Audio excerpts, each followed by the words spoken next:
It's time to empty the notebook on this Jets GM head coaching search. We have a lot of insider nuggets. Let's get into it right now, baby. I'm gonna lose my gosh darn bananas. Boy Green Daily starts now. Zoinks!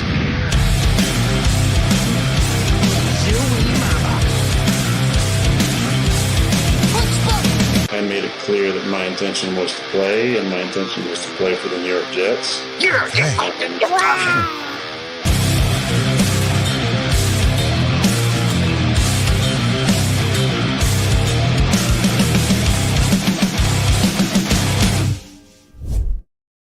What the heck is happening, people? I'm Paul Eston Jr., a.k.a. Boy Green. I'm the New York Jets digital reporter for Every.com. Welcome to Boy Green Daily, a daily New York Jets video show, also available wherever you find your podcast. And welcome here to a fun Friday here on the show. We've got a lot to get to, a full article in the YouTube description down below. You guys can check out on the latest insider nuggets on all things Jets head coaching and GM search. A lot of juicy stuff in there. Make sure you guys like the video, hit subscribe. That's a free way to contribute to the program. But if you'd like to be the teacher's pet, if you'd like to go above the line and support the show in a different way, we've got a Boy Green emoji and giveaway contest happening. Every membership you gift this month throughout December, you will get one raffle ticket for our wonderful Jets giveaway prize at the end of the month. It's going to include a jersey from a Hall of Fame Jets player, autograph merch, and all kinds of other wonderful Jet stuff for my own personal vault, baby, that I'll be dipping into. So I recommend it for everybody. Again, and I've said this a few times, but I mean it. A Boy Green Coffee Club membership is only $2.99. All you have to do is gift one Boy Green Coffee Club membership to get a raffle ticket. If you gift more, of course, that increases your chances of winning, but at least have one chance to win. That would be my pitch to all the people that watch this show every day. If you don't normally gift, now might be a good time to do it. Whoever gifts the most, though, there is a prize for the number one person that gives the most memberships. They get a custom emoji created by Snowball. And if that person already has an emoji, for instance, like our number one Austrian Jet fan who's currently in the lead, he can either have two emojis or he can gift that emoji to somebody else. Quite frankly, he can do whatever the hell he wants with that emoji. So I want to make that very clear. By the way, let's give an update on the contest. Number one Austrian Jet fan gifted 10 juicy memberships on the cross stream with Jake Asman yesterday. So he is in the lead with 32 gifted memberships this month. Thank you so much for all your support. And then we got a bunch of other people in the race. MF's Fleur Lillian Big D, has 20 gifted memberships. Chef Kevin Gilbert has 20 gifted memberships. FL Phil 98 with 15. MFC with 17. Ed Vargas with 15. And of course, anybody can immediately get in the race. Just dive into the deep end of the pool, baby, to make that happen. So let's friggin' go. And yes, number one Austrian Jet fan, that Jake Asman Boy Green stream was bonkers yesterday. As always, you guys can rewatch that if you'd like. If you want to go in the live stream section, you guys can see that as well. All right, let's get into it. There's a lot to unpack here. First off, this specific video of choice, Albert Breer, insider for Sports Illustrated, also for the Amazon on Prime broadcast that we all saw last night. Shout out to the Rams for winning that ugly game. And thank you, Cooper Cupper, for a big fat 0 in my fantasy football playoffs, you bastard. I digress. But the fact of the matter is Albert Breer's predictions, which, like I said, we have a full article in the YouTube description down below. He predicted that the Jets would be, calling a few players home for the holidays. His prediction for the GM and head coach for the New York Jets is Buffalo Bills assistant GM Brian Gaine and Lions defensive coordinator Aaron Glenn. Now, and here was the quote that he included. Quote, as for the coach and GM, I feel like the fit is going to be a big piece of the puzzle. So maybe you bring in a couple of guys who've been in the market. I'll give you one who's from there, one who played there, both of whom have worked for the team. Again, he mentioned Brian Gaine, Buffalo Bills assistant GM, and Lions defense coordinator Aaron Glenn. Quote, I do think experience will be a factor. Gaine has been a GM before. Glenn hasn't been a head coach, but he's played 15 years of professional football as coach for over a decade. So both have the experience. Now, let's add in a couple of additional nuggets here. Now, Rich Cimini on the Flight Deck podcast. That's a tough thing to say quickly.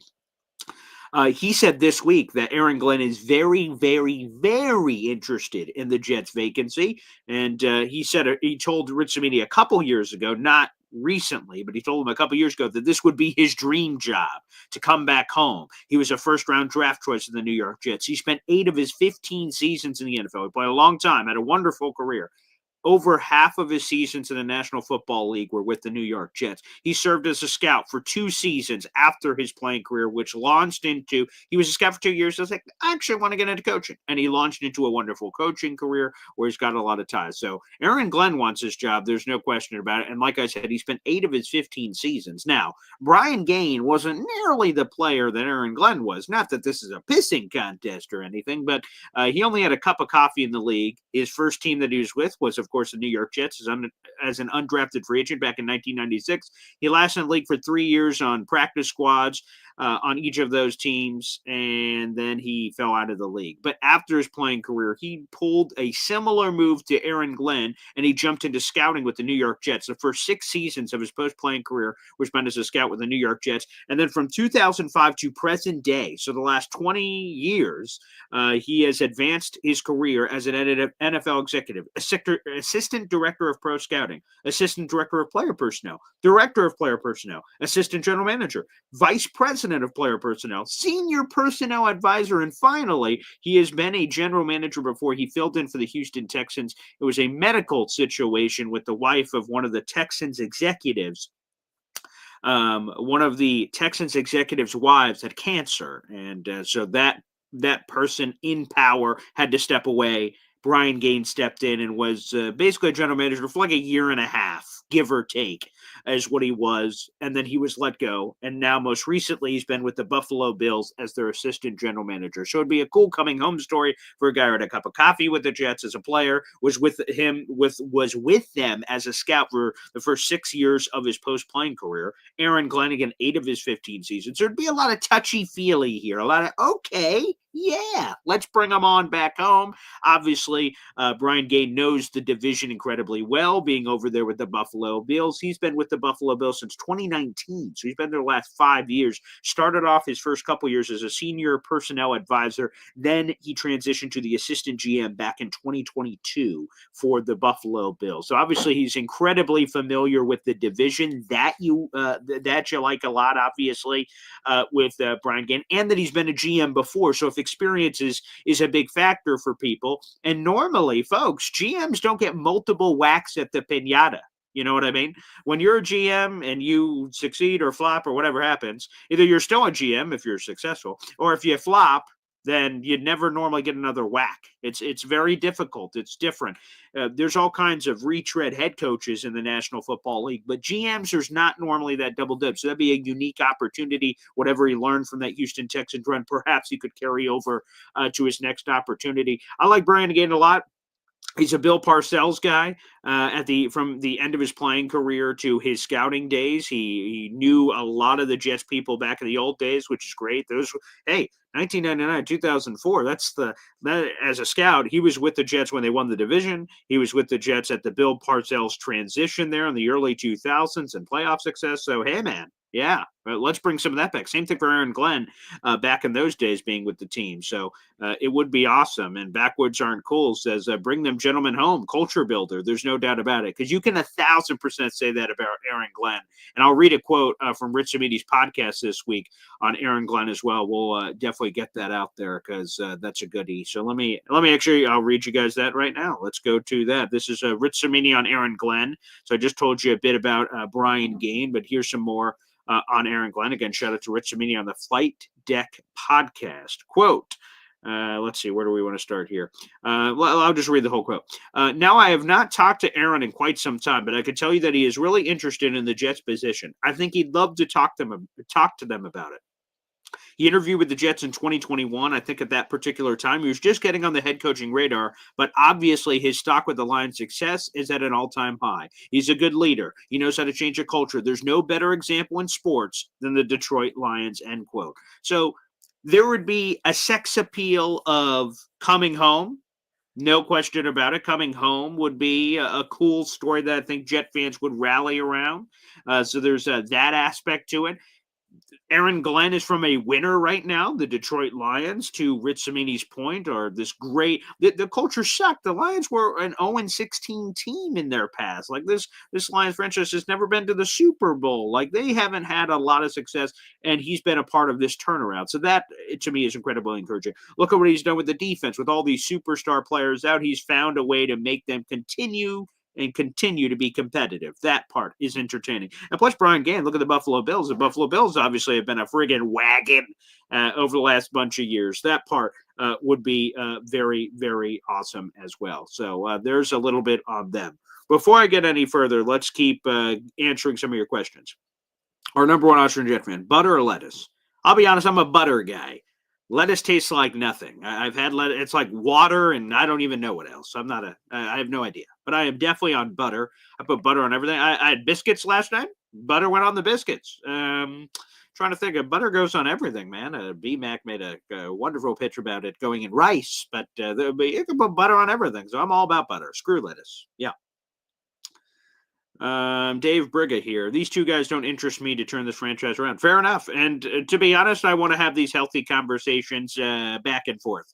I don't want everyone to say, yeah, Paul, whoever you say is great. But, and it's not my prediction, it's Albert Breer's. But, I want us to have healthy conversations because hopefully we can vet out and get the right guy because that's what we want. We want the right guy to come in here to flip this, or guys or gals, because technically Donna Ponte, it could be a female potentially coming in here. So male or female, whatever person, they, them, whatever you identify as. I just want to identify as a winner. That's what I want the Jets to identify as, and they haven't identified as a winner in God knows how long. So, yeah, that's where I'm at, baby. For sure. Dave Briga once more. Lions are built on multiple levels. I'm not demeaning Glenn, just think would be a gargantuan task. Good word usage, Dave Briga. I like gargantuan task for him. Gain again and not interested. Fair enough. Yeah, I like Gain a lot. I like his path. I like the Jets coming home story. I like his connections to Bill Parcells. I like that he's been a general manager before. I like that he knows the division incredibly well, being with the Buffalo Bills at a high executive position over the last couple of years. But again, we can swim or dance in different waters. I told you guys a while back that Gain really interested me as a potential guy. And look at that Ed Vargas, baby. Woo-wee!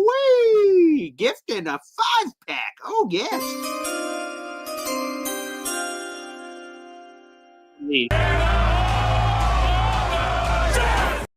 Booyah! 5-pack of memberships from our guy Ed Vargas, baby, and 5 more raffle tickets to his collection. Bobby Shaw, Dean Perella, Mute Vols, Pocono, Jet, David are all gifted memberships to the Boy Green Coffee Club, and that puts Ed Vargas firmly in the race. He now has 20 gifted memberships this month, baby, which puts him right there tied for second place this month, only behind our number one Austrian Jet fan, baby. Oh my, he is cooking with gas, and we love to see it, Ed. Beautiful. Thanks for the support, buddy. You're one of the best in the gosh darn business. All right. Austrian Jet fan, he's like running. He's like, hey, oh, here I am. And he looks in the rearview mirror. What the? Is that Ed Vargas? Ed Vargas. He's coming after you, man. He's coming after you. So appreciate that, Ed Vargas, baby. All right. Let's go to Ace of Spade here. Every time we get a YouTube super chat, we hear from Dr. Zariah Luna. Wow. Thank you, Ace of Spade. Agnew choice number 1. How is Gain scouting? Yeah, let's take a gander here. Let's go back to Gain scouting again. He was a Jet scout from 1999 through 2004, and then he after that his scouting career was over. Similar to Glenn, Glenn was a scout for 2 years and he got out of it, got run into coaching. Instead of getting into coaching for Brian Gain, after being a scout, he went up a level to all of the different executive positions. So if we look at the Jets from 1999 to 2004, again, they obviously had a ton of success. They won the division in 2002. They've had, obviously, Curtis Martin was involved in that group. Obviously, that's not a scouting thing. That was a restricted free agent poison pill New England Patriot story that we have to get back to back in the day. Let's look at the Jets drafts. Okay, let's go back in history. Jets draft history here. Let's take a gander here for Brian Gain's scouting career. Here we go. Let's back it up. Okay.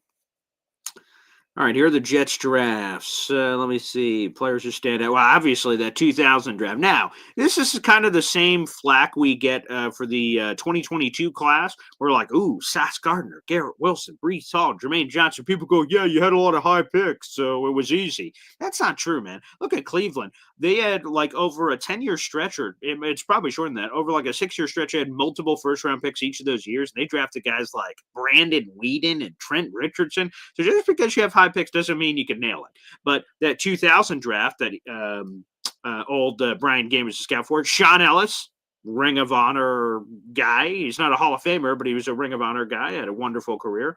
John Abraham, he's a borderline Pro Football Hall of Famer. We'll see if he gets there one day. Chad Pennington, one of my favorite Jets of all time, a guy who's up there in the career completion percentage as one of the most accurate quarterbacks in NFL history. Anthony Beck lasted his rookie contract with the Jets and then bounced around, but he was an NFLer for like a decade. So, tip of the cap there. Lavernius Coles in that same draft. People forget about that. Third rounder, one of my favorite players of all time. I love Lavernius. Had a wonderful career. He has his career stats right here: 674 catches, 8,600 yards, and 49 touchdowns. A wonderful third-round pick. And then you have a couple of middling guys: Richard Seals, Tony Scott, Woodrow Hayes. So it didn't really hit there. But the 2000 draft, pretty good. Let's go 2001. Santana Moss, baby. He was friggin' awesome. He had 10,000 receiving yards. Obviously not all of it with the Jets. 732 catches, 66 touchdowns. He was great. Lamont Jordan had a really good run, so salute to Lamont Jordan. Kareem McKenzie, he lasted. He had some opportunities in the NFL. Jamie Henderson, James Reed. Let me look at some other years here. Brian Thomas, my guy. I love Brian Thomas. 2002 first-round pick. Chris Baker. He's one of my favorite Jets that no one talks about. I love Chris Baker. His run with the Jets was awesome. 2002, a former third rounder. Alan Harper. There you go. There's another one in there in the group. Let me see. Let me double check when Gain ended. 2004. Okay, so we have a few more drafts to get to here. So 2003. Okay, Dwayne Robertson. That's one of the big busts of all time. Dwayne Robertson, not great. He ended up with 16 sacks in his career, which is okay. It's better than I thought he was. You got Victor Hobson. Okay. BJ Askew, I got Matt Walters, Brooks Bollinger. Look at that guy. Yeah, there's a quarterback pick. And then his final draft, 2004. Oh, here's a friggin' gem. This 2004 class is awesome. Jonathan Vilma ended up being the defensive rookie of the year. You got to love that. Jerko Katra, a fourth-round pick, one of my favorite Jets of all time. Eric Coleman's in here. Man, okay. There's some dudes. So long story short, as we review the Brian Gaines scouting story, there's some nice hits in there. There's some misses, but there's a lot of hits. All right. Salute, Brian Gain. We love that. Absolutely love that. That's beautiful. Absolutely beautiful. And Ace of Spade, we will be adding for anyone that can't gift memberships, because I know we have issues in that department. If you super chat in, we'll count that towards the raffle as well. So we'll add up your money. So I just put that on the sheet for you, Ace of Spades. So I know some people can't gift memberships because of issues from that perspective. So we'll keep you there. Let's keep going on the comments section. My pop definitely need to be a topic for tomorrow morning show. So I guess my pop wants to get involved on this. Beautiful. We'll put that on the list. My pop will be on tomorrow for a hop on pop. Jets 8:30. I don't care who the head coach is. I want Stefanski as OC. Jets 8:30. I'm going to be honest. That's completely unrealistic, unfortunately. If Kevin Stefanski's let go by Cleveland, he's getting a head coaching job somewhere. Whether it's a Jet, it could be with the Jets, quite frankly, or someone else. He will not be an OC. So I think you're if we could in Madden land make him the OC, that'd be great. But I don't think that's happening.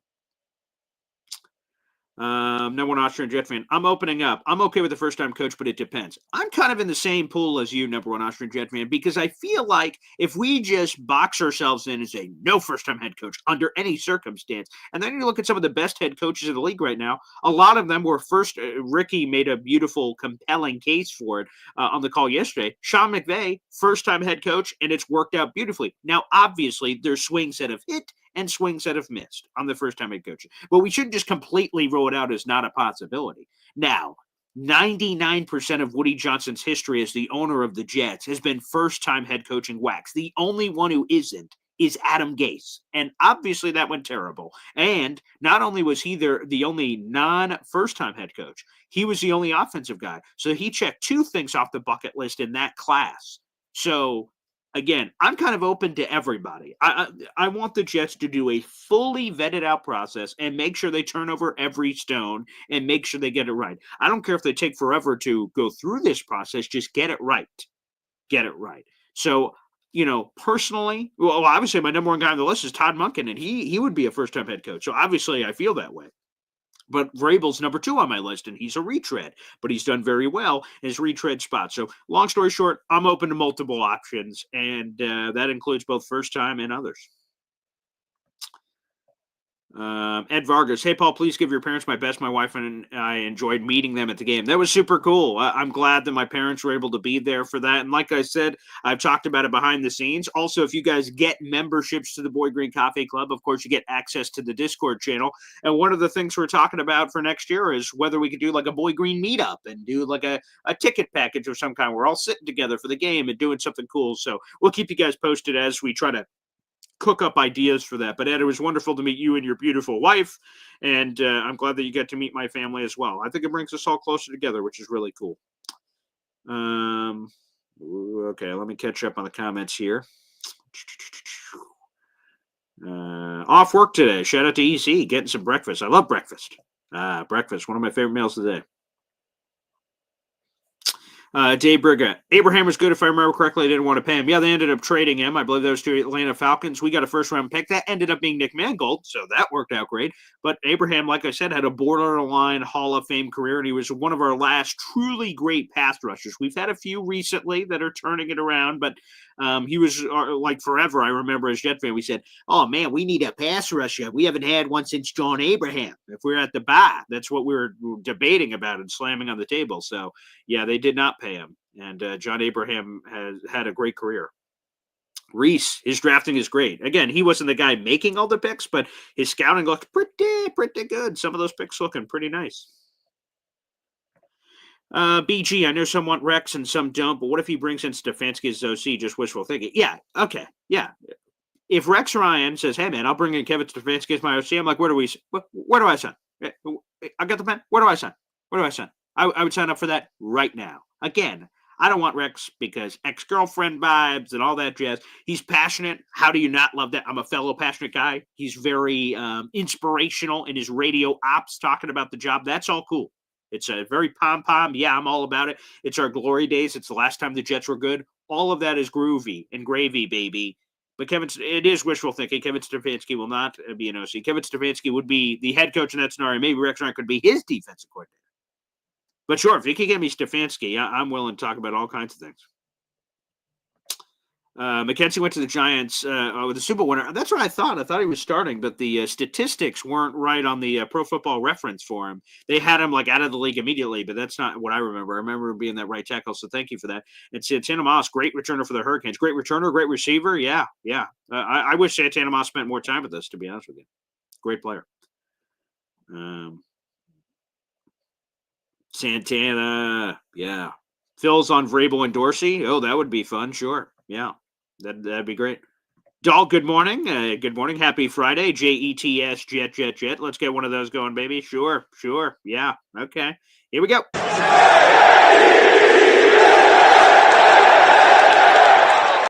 Dahl, welcome to the show, brother. Great to have you. Oh, we got J-Boy with a YouTube Super Chat. Every time we get a YouTube Super Chat, let's hear from my beautiful daughter. Wow.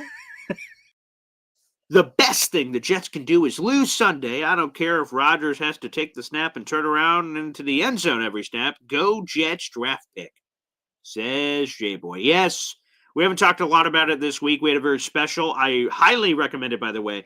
I highly recommend it every week. Of course, on Boy Green Meets Woody. There's no question about it. I highly recommend it.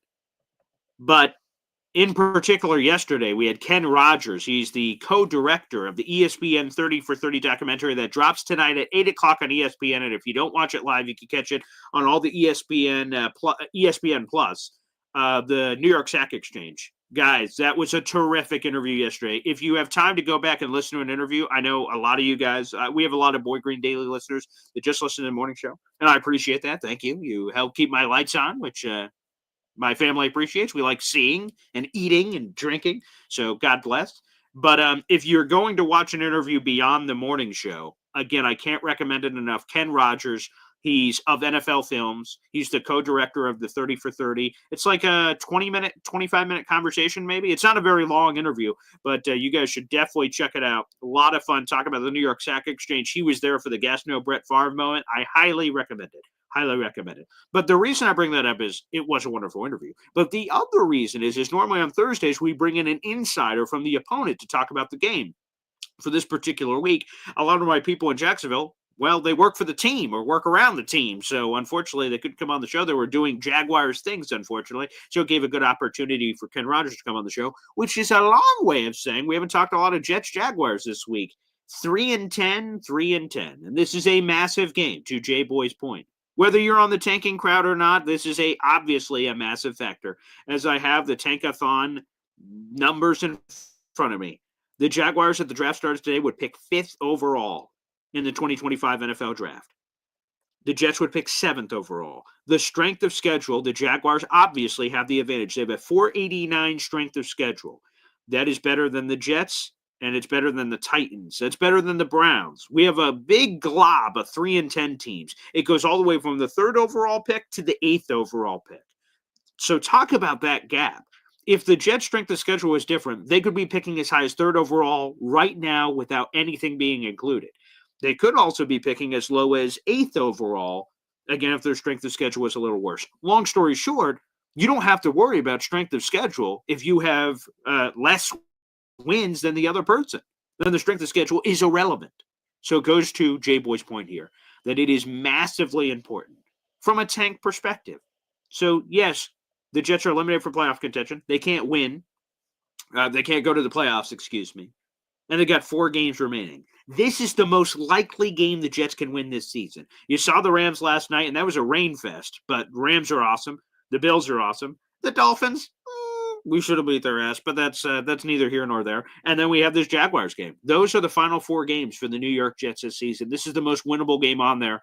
But it's a scary winnable game because, like, how much pride do you take in beating the Mac Jones Jacksonville Jaguars? You know what I mean? If we beat them, we're like, whoa, we beat them. They're like, so? So this is like a lose-lose scenario. If you beat the Jaguars, who cares? You beat the Jaguars. If you lose to the Jaguars, the Jets will get made fun of, but the fans will kind of go, who cares? Tank-a-thon, baby, tank. So it's a very interesting conversation. And Jay Boy, we just added this YouTube Super Chat combo to your memberships gifted. So we appreciate that. We just added another one for you. Here you go. I'll put you down for some raffle ticket action. Jay Boy, thank you so much for the YouTube Super Chat. And it's an interesting question. But to your point, the best thing the Jets can do for their long-term future is losing. Because if they lose and the Jaguars win, of course, the Jaguars will fall behind them. Let's look at some of these other games in front of us, right? Carolina can 100%. Dad, go take a walk for a second. The Carolina Panthers can 100% beat the Dallas Cowboys. As a matter of fact, I have my spreadsheet in front of me. The Panthers are a favorite over the Dallas Cowboys this weekend. Good Lord. So keep pounding. Could win, and that would put them behind the Jets. The Jaguars and Titans still play again. The Raiders and Jaguars still play again. So there's a lot of hoopla, long story short, to be decided here on all this tanking business. So, yeah, it's a tough pill to swallow, but we'll see what happens. Dave Berg, I can't gift or acquire my phone. For some reason, it only works for Nick. If you can, Dave, you can super chat. That seems to be something everyone can do. So you can put any amount of money in, but just factor in that you get a raffle ticket for every $2.99/$3 spent. You get a raffle ticket. So you can gift as many as you'd like Big Fella yesterday gifted 50 Jake Asman memberships. His memberships are more expensive than mine. His are $5 a pop. Mine are only $3 a pop. So yeah, for my raffle ticket, it's for every $3 you get a raffle ticket, and there's no limit. So you can buy as many as you'd like. So if for people who can't gift memberships, you guys can always YouTube Super Chat instead, and we'll count that towards your total. Microfox, who would you choose? Stefanski or Kyle Shanahan? I mean, Kyle Shanahan is far more proven. I mean, it's a win-win. You can't go wrong, quite frankly, as far as I'm concerned. I'd probably pick Stefanski, and that probably sounds crazy, because Kyle Shanahan always finds a way to lose. He goes to the Super Bowl and loses. He's a choke artist of epic proportions. Well, he's a wonderful offensive coach. If I think both these guys are great, why wouldn't I go with Stefanski?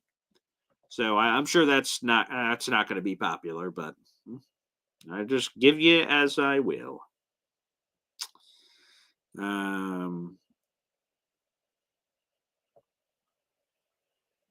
Easy. I give Woody Johnson a lot of credit for making a lot of minority head coaching hires. Herm Edwards, Todd Bowles, Robert Saleh. Yeah, let's go. More the merrier, as far as I'm concerned. It's hopeful. I want us to get to a point where that's not a factor. That we're just hiring really good people, and that's not even a thing.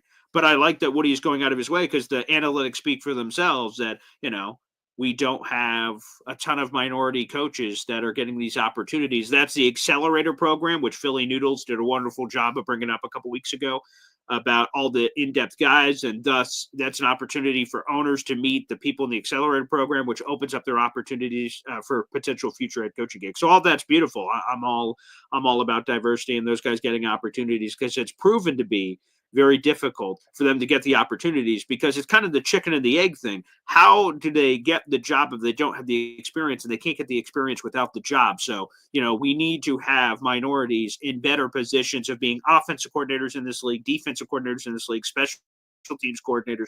And in theory, that should open up their opportunities to potentially be head coaches in the future. But there hasn't been a lot of those minority coordinators, which has blocked them from eventually even getting the chance, because that's normally a prerequisite on the resume outside of different situations. So well said, Easy.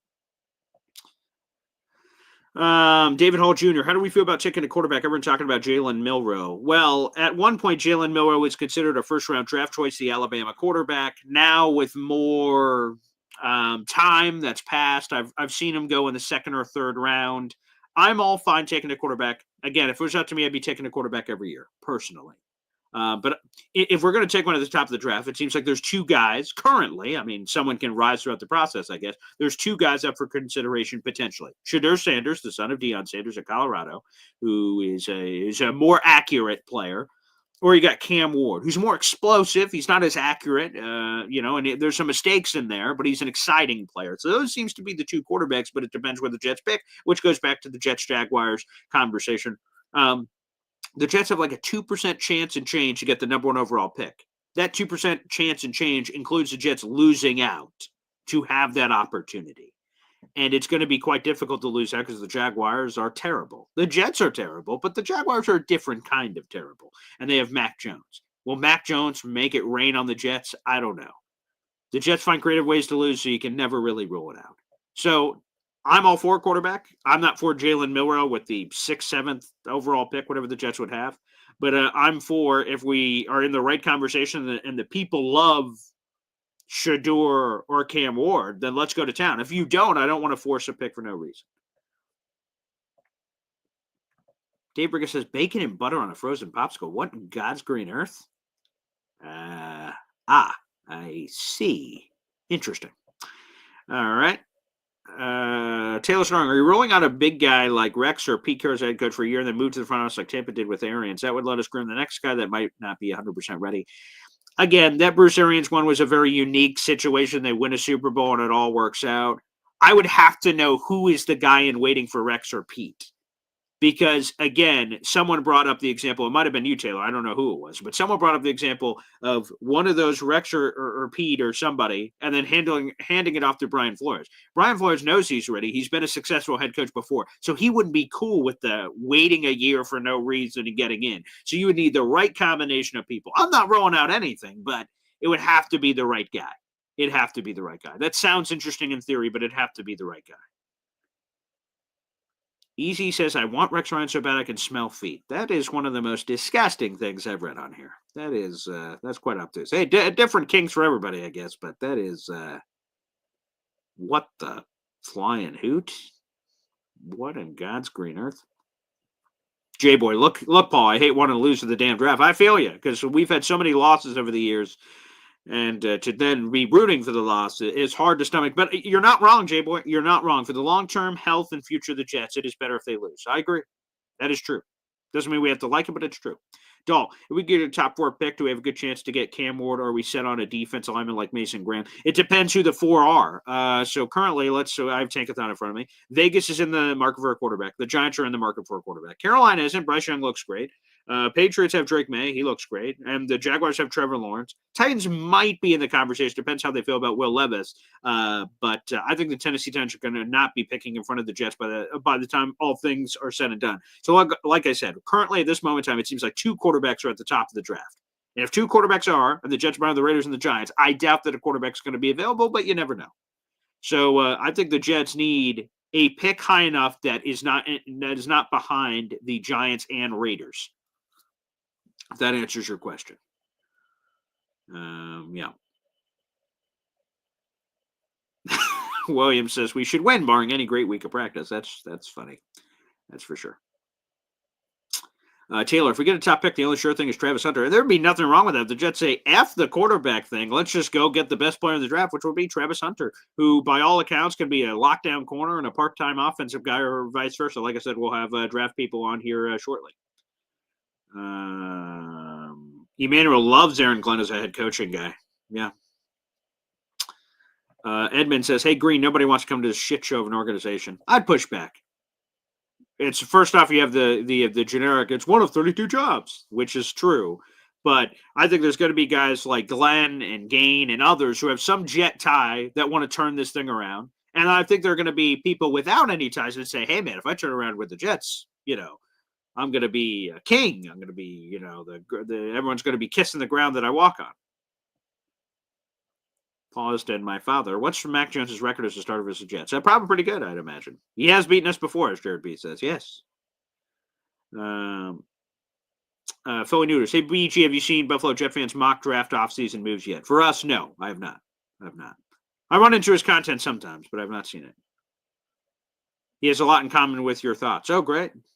Yeah, no, I've not seen it. I used to do a show every Wednesday night with Buffalo Jet fan, but I got Survivor commitments for my radio show and everything else, so our times haven't synced up. But I'd love to do a show again with him. Before we get to the phone lines, which we're going to get to, the only other nugget I wanted to get to, it's also in the story. 1 second here. Let me get it up here. There was a couple additional nuggets here. Let me make sure I get it here. So this was from Jeremy Fowler. The Jets have already begun their preliminary process on GM candidates, including the evaluation of those not currently in the league. That makes sense. Clubs are free to talk with candidates not currently employed in the NFL, but must wait until after the regular season to submit interview requests for those teams. One name to keep an eye on, according to Jeremy Fowler, is Tennessee Titans general manager John Robinson. Fowler said he is someone that the Jets will research. Now, let me give you a quick story on John Robinson.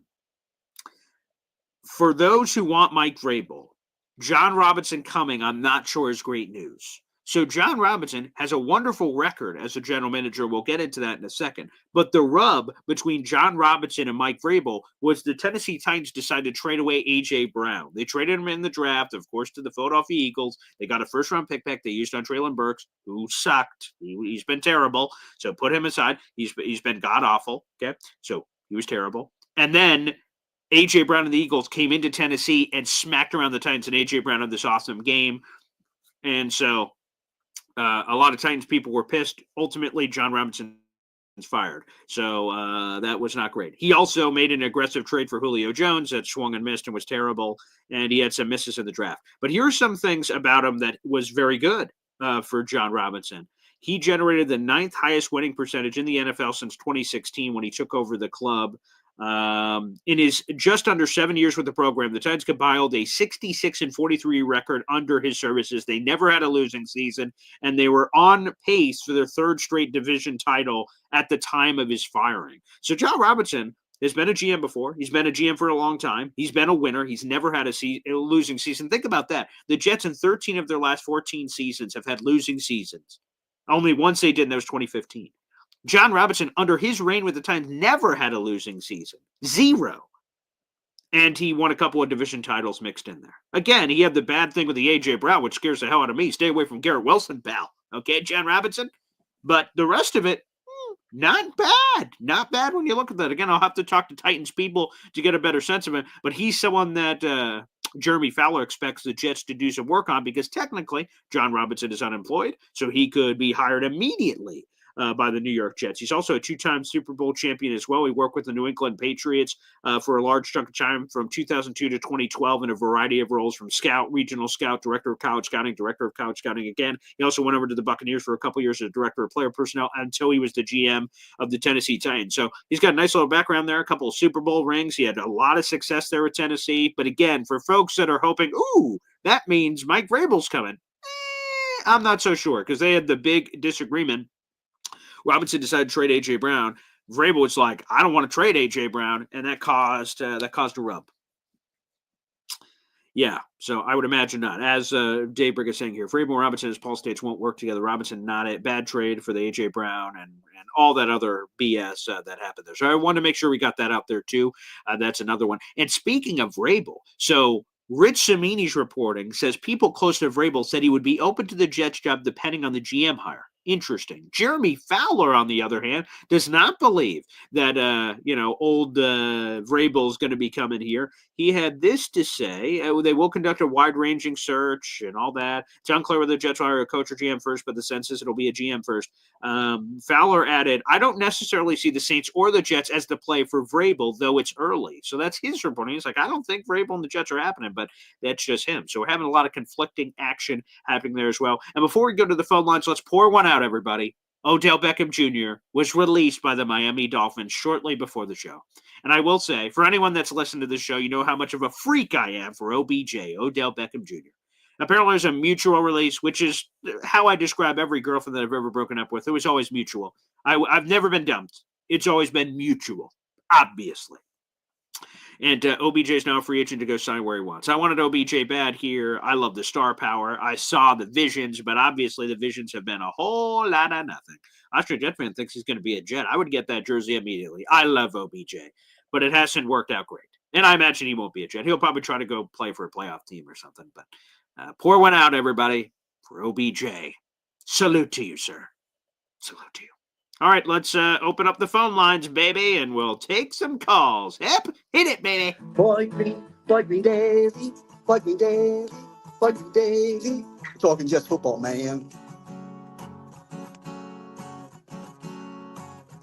Boy Green daily, Boy Green daily, Boy Green daily. The New York Jets Football Club. Wow. Offense, defense, special teams. Watch the Super Bowl season with Boy Green. J-E-T-S. Jets. You damn straight, Hep. The Super Bowl season with Boy Green. We'll be watching from our couch. Sorry.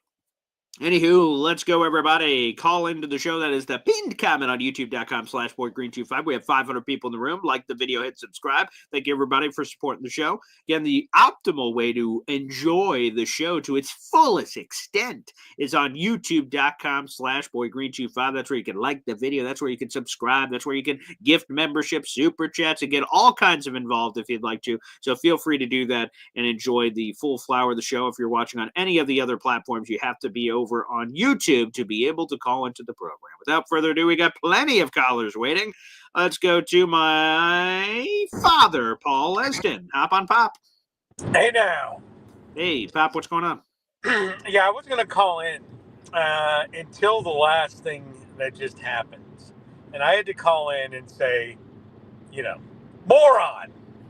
Oh, the Jets, right. The time to sign OBJ passed by a decade ago. Oh. You're like Gollum from the Lord of the Rings, collecting shiny my precious. And how has that worked out? Right? Well, Devontae Adams. He looks pretty good. Hassan Reddick. Well, that's... And even now, when you just, like, the words of tanking are still in the air, you're like, I'd love it if they signed OBJ. Yeah, because I love OBJ. Yeah, if that came through, I'd love OBJ. Sure. He's not coming because he's going to a playoff team, but yeah, that would be fun. I love OBJ. He is garbage. His time has passed. And you have the next generation of OBJ on the roster. Garrett's catch was better than OBJ's catch. Oof. Okay. Wow. All right. Right? So the last thing we need to do is collect used to be's.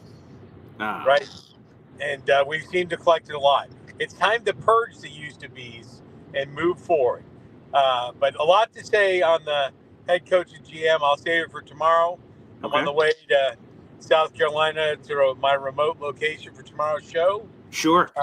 With your brother. So. By the way, we just got a comment in here from Frank on our Heavy on Jets Facebook page. I love Pops, and I agree. Screw OBJ. So you've generated some favor. By the way, we were on the Jake Asman show yesterday. We had a super chat coming in saying, I love your Pops on the show. I tune in every week. And they said he's old school, and I like it. So there you go. You're getting a lot of love. Well, I love the coffee club. It's not always reciprocated, but I do love it. And I am looking forward. I like this shout out to Ed Vargas. By the way, is that from the Christmas Story? The guy with the yellow teeth? But anyways, yeah. Isn't that what his name was? I don't think so. Let me see. Anyways. Christmas. 1 second here. Let me grab this one cast. Okay, wait. It is a Scott. It is a Scott Farkas. Very close. Farkas. It rhymes with that. It rhymes with that. That's right. Yeah. But I would like to put a plug in. We're gonna blow this thing up at a Jets game next year. This game this year was amazing. It was a good time. Yeah. Good time meeting everybody. But that is going to be minor league. Compared to what we're going to do in 2025 for a Jets home game. And so it's going to be amazing. Yeah, so as my pop said, we are, for folks that'll be interested in that sort of thing, I know a lot of people do them and they've done great jobs with the Jets Talk 24/7 group, Jake Asman's group and everything. We're going to pick a Jets home game and we're going to try to do it up big style. We did something with Nick Shine this year, which was, like I said, a lot of fun. The game was awesome. Thank God we picked a good one to go to. With the Jets blowing out the Patriots and having a lot of fun. But, yeah, we'll see. We want to do it up right and big this time, and hopefully we do that coming up in 2025. So we'll keep you guys posted with details. Like I said, the best way to stay tuned to all that is on our Discord, which, again, is a perk of the Boy Green Coffee Club membership. But, yes, we'll have all the information out as well. All right. Peace out. All right, great. There he is. Hop on Pop. Hop on Pop episode again will be tomorrow with a special guest, my eldest brother. For those who have not met him, Brody is one of a kind. That's for sure. All right, let's go back to the phone lines. We've got plenty of people coming here. I was like, oh my God, did OBJ already find a spot? I keep an eye on my phone just in case of breaking news notifications. They just a league transaction announcing that OBJ is gone. So no new team. I was like, holy shit, that was fast. But no new OBJ landing spot yet. All right, let's go back to the phone lines. We got our guy. It's been a hot second. Let's get him on the show. Dave Briga, baby. What's up, Dave? Good morning. Hey, good morning, Paul. It was good being on with you yesterday, you and Jake. Yeah, that was interesting. Yeah. Yeah. Anyway, well, I see your pops is on the move. Good traveling mercies to him there. Absolutely. Safe travels. Yeah. Anyway, I was talking to Alan on Bobby's show last night. You know, we're all talking about the new GM and the coach. Mm-hmm. And the one thing we're going to have to do is these people are going to have to work together. Okay? I mean, that's the big that's the number one thing that has to be understood here. They have to be able to work together to clear out the disaster that this team is, the attitudes that exist in the locker room that Saleh has created. I mean, this whole, I've never seen in all my years the discouraging way that this team reacts to adversity. Mm-hmm. I mean, it's just they have no, they don't have no inner guts at all. No. So. But the problem has been, the discipline and the accountability, and it's going to have to be cleaned out from the top to the bottom. These remaining players have been so spoiled. The person that takes over is going to have such a like I said before, a gargantuan task of dealing with this. You're going to have to figure out the players that be kept and not kept. Because some of these guys, let's face it, we're living in a different age here. These, they don't accept discipline. They won't accept accountability. You're going to have to be able to weed through those players. And, it doesn't matter on the talent level. Who's going to accept accountability? So a man that's going to have some experience is necessary here. I know a lot of people love Aaron Glenn, but we know nothing about him No. as far as being, I mean, he's a part of success there, of the total Sure. success of Detroit, I mean, this is one thing you have to remember. These first-time guys, the interview process is going to have to determine who's going to be able to straighten out this team. And then comes, the picking of the players, the aspects of and the other aspect is we have to have coaches that know how to teach. You have to have teachers here. I mean, this is right now. I've been, some of our fans like myself have been around for years. We've seen, so many discouraging years, but I think you can see it in the faces of Fireman Ed, Joe Benigno, all the other guys. I mean, we're at this point. I've never seen a season like this where you had so many expectations and just such a collapse. And it all stems down to, I believe this, that Saleh he was a buddy guy to the players, and he poisoned the atmosphere that exists today in the New York Jets from top to bottom. And that's gonna, nobody wants to realize this. You could have all the talented players in the world, but if they don't know how to work together, if they're not able to be taught, if they're not teachable, you got a big problem. So you may want to keep players that have quote unquote great talent, but if they're not going to work along, like you have a man now here, a great, a guy we picked, Garrett Wilson. Yeah. This man right now, he's so discouraged. I mean, why would he want to sign here? Why? I mean, outside of getting a paycheck. Yeah. I mean, so I don't know. What's your opinion on this? Yeah, Dave, I appreciate the call. Yeah, that's what I would say is that there is a losing culture here. And I think the most demoralizing thing as a fan that I've seen from the Jets this year is, to your point, adversity hits. The Pittsburgh game, right?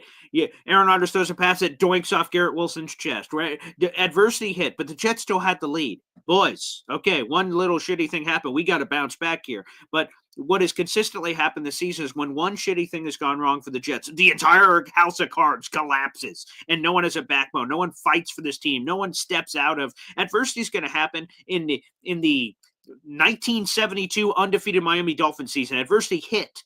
The Dolphins overcame the adversity that happened in the middle of games. Not every game they won 45-0 and just blew everybody out. Every season has adversity. And it's whether – think about the Lions this year, right? The Lions in the Texans game, Jared Goff threw 5 picks. They won that game. They overcame the adversity and fought through it. Sometimes the Lions were the most explosive offense in football. Sometimes they have a bad day at the office. And they have more often than not, have overcome that adversity. And so that's what I want to see from this Jet. So to Dave's point, you may have to rip the root out from the source here and carve out a lot of the bullshit that unfortunately existed with the Saleh and Ulbrich regime, because there's a lot of bullshit there, quite frankly, point blank, that a new regime is going to have to exorcise the demons. They're going to have to pour some holy water and burn this whole thing to the ground. Now, hopefully some of the key pieces will still be left of the Garrett Wilsons of the world and other key young players on this team that you can build around. But there's a lot to remove. This is going to be quite a process for the next person that is set to take over here for the New York Jets. And we'll see who is the right man for the job. Yeah, someone with balls. I'm seeing that out there in the universe. Yes, with a nice, juicy set of cojones. That's what we need. Yeah, Taylor says no balls. Yeah, we need balls around here. A lot of balls. That's what we need. We need someone to come in here with a vision. I think that's incredibly important. Whoever we hire, first-year guy or retread guy, a vision. Coming in here knows exactly what he wants. None of this bullshit. When players are fucking up, I want accountability. I don't want, we're getting everything we wanted. Ulbrich on Hassan Reddick. Initiate the gag reflex, buddy boy. Come on now. Accountability's key. All right, let's go back to the phone lines. Up next is Johnny Boy here on the show. What's up, Johnny? Well, Green, what's going on? Good morning, brother. How you holding up, man? Hey, not too shabby, man. We're powering through here. Hey, every time anybody says the word balls, I just think about turn your head and cough, please. Yep, that's it. And there's been a lot of that, but then they're like, there's nothing here. As the doctors are reaching around down there, they're trying to do give you a quick oil change. They're like, hey, wait, cough with what? There's no balls around here. We're lacking balls.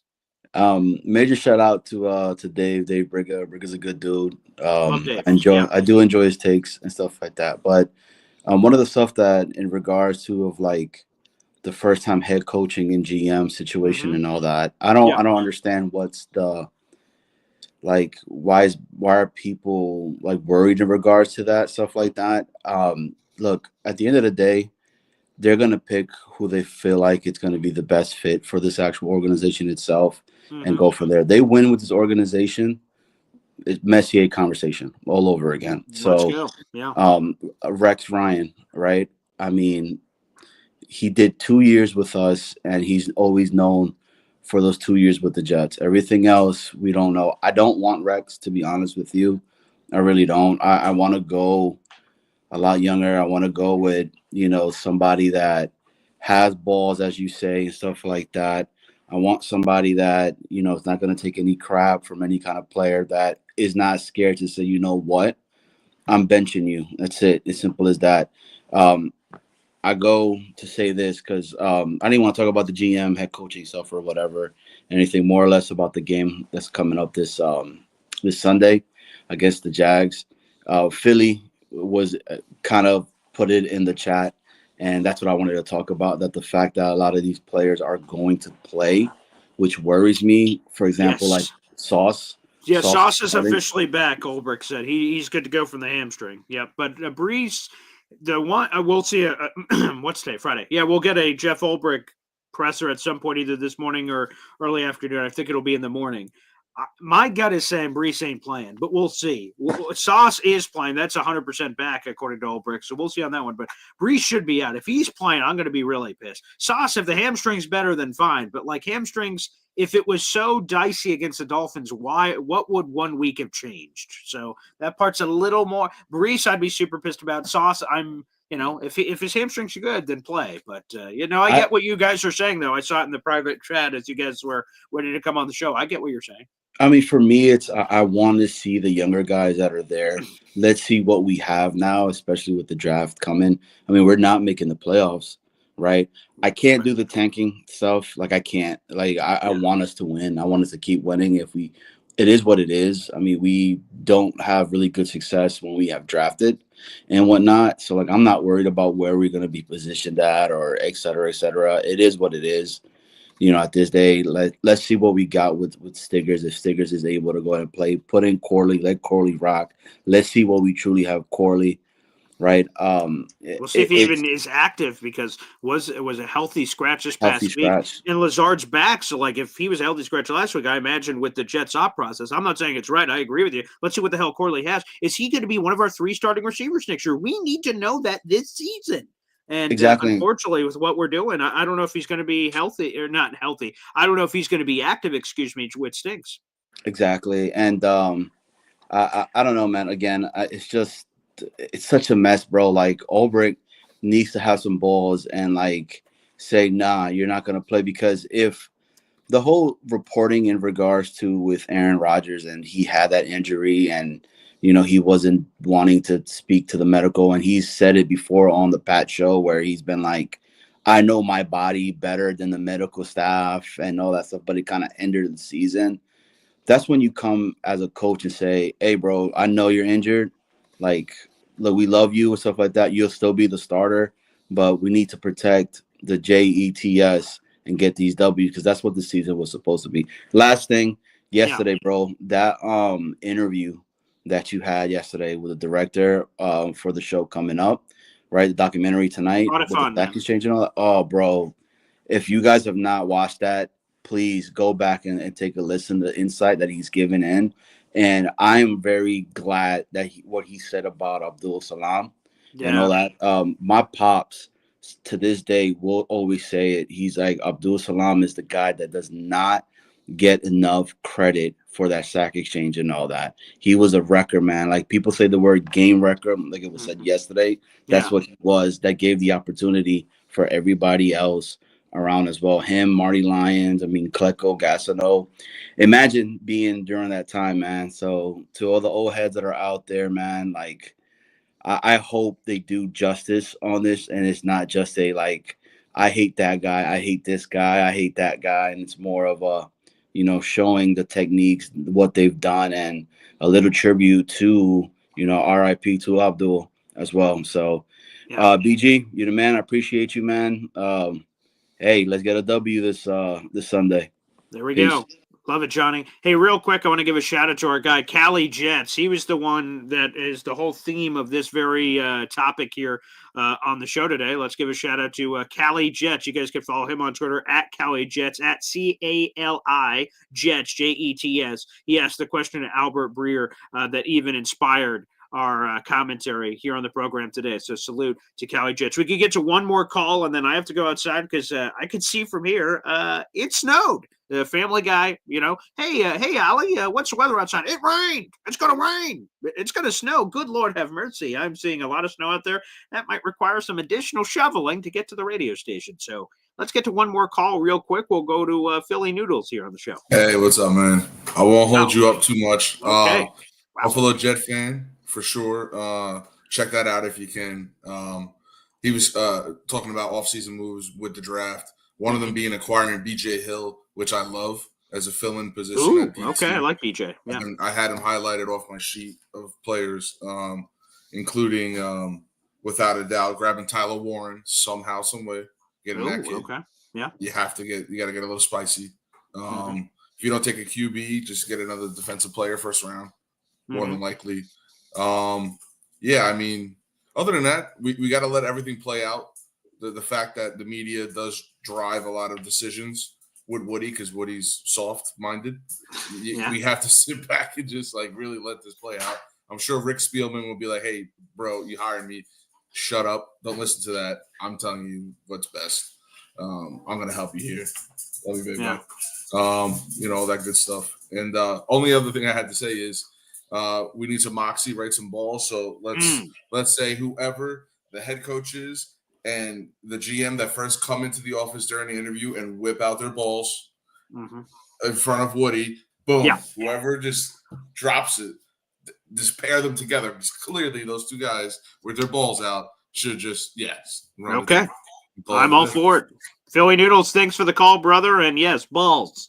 That's the theme of today's show. Let's have balls. Whoever has the balls, biggest balls, let's have booyah. Hired. And Genergy, God bless. Good morning and happy Friday, everybody. I got to run because, like I said, there appears to be a lot of snow. Bob, a lot of snow. That tree looks snowy from the window I can see. Let's see if I can shovel out in time enough to get to the radio station. We'll see. God bless everybody. Thanks for tuning in here on a Friday. Again, we had the Jake Asman show yesterday instead of Friday. So if you guys would like to check that out, that is in the live channel. If you'd like to check that out, we had our show yesterday. So I'm going to go snow shovel and see if I can safely get to work in Syracuse. So God bless everybody. We'll be back tomorrow. Again, Hop on Pop episode. My brother's supposed to be on, my eldest brother. It's going to be a whole family affair. And then the Woody Game Day show for Jets Jaguars. God bless everybody. And we'll see you next time. Take care. Go